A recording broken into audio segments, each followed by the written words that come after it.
Hi guys, with me is Arnold a bit, Protea Angler. Today we'll be showing you some knots and rigs and some bait presentations that will help you catch fish on the South African coastline. Welcome Arnold, thank you for joining us. Thanks a million.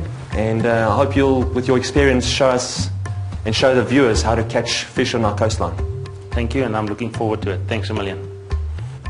Ricky, it's very important that the anglers understand that when you go to the coast, especially in the Natal coast in Mozambique, that you are going to target a specific species of fish in a specific area, and therefore you have to present to that fish a specific bait.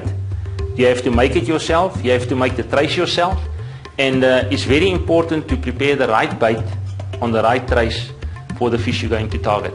Otherwise, you end up coming back to Gauteng or wherever your home is, and you come home empty-handed completely.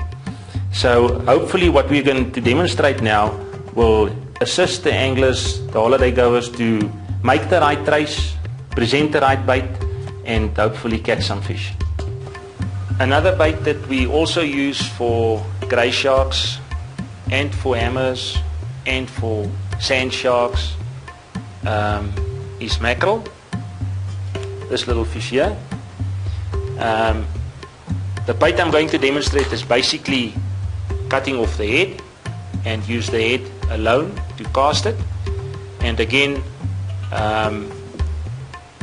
other similar species of fish that you can use in the same way that I'm going to demonstrate now, and that you can catch as live bait there at Palito along the whole Natal coast basically, is carantine, number one, and the other fish is blacktail. The size hook again is an 8 hook.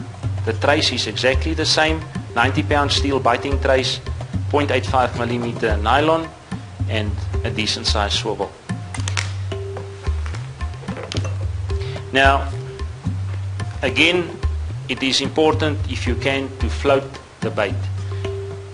When you use fresh fish like blacktail and carantine, it's not necessary to put flotation devices into their mouths, because they've got fresh blood, and that's what mainly attracts the fish, because you've just caught it and you use it basically alive, cutting the head off.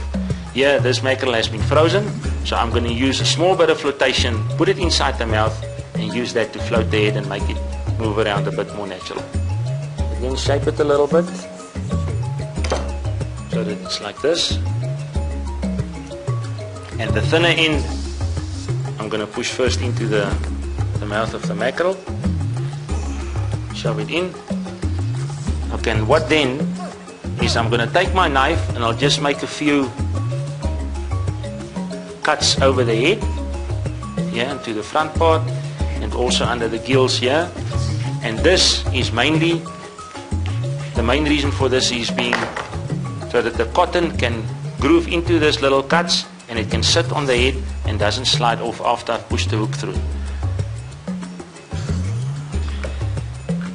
Okay, now you take the 8 hook, and when you're using fresh bait like carantine or mackerel, carantine or blacktail, take the whole fish like this and then put the hook through like this, bring it out the front, and then you can cut it off.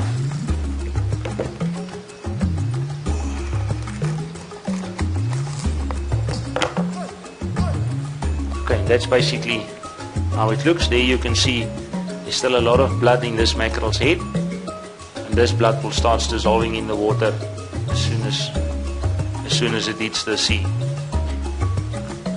I'm going to use cotton to just close the mouth a little bit and fasten it around the hook. Close the mouth.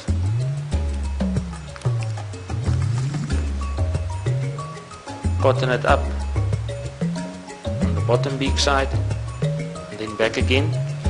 And then it's important to end it off properly so that you don't have cotton, loose cotton flying around. Okay, and then my bait is like this.